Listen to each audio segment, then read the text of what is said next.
Nais kong ibahagi sa inyo kung ano ba ang globalization at ang positibo at negatibong epekto nito sa online shop. Sa pag-i-scroll natin sa mga online platform tulad ng Shopee, Lazada at TikTok, maraming mga product ang makikita natin dito. Hindi lang sa mga Pilipino, meron din sa Korea, China at iba pa.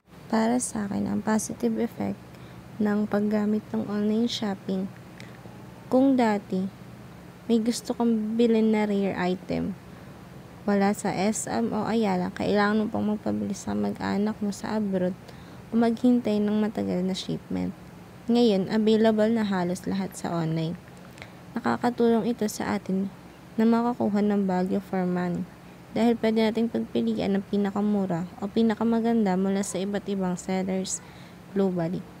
This competition push local shop to improve their service too. Nagiging empowered ang consumers. Tayo yun.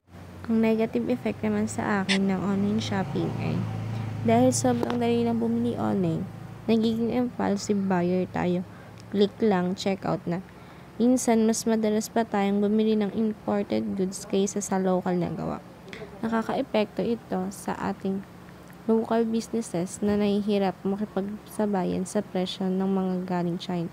Bukod pa rito, may environmental cost din dahil sa dami ng packaging at international shipping na nangyayari araw-araw.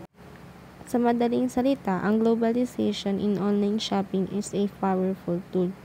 Binibigyan tayo ng karapatang mamili ng mga produkto na gusto nating bilhin.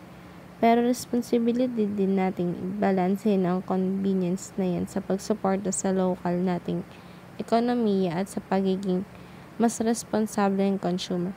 Dapat din nating tangkilikin ang sariling atin para hindi naman mapag-iwanan ang produktong gawa at pinaghirapan ng ating mga kababayang Pilipino.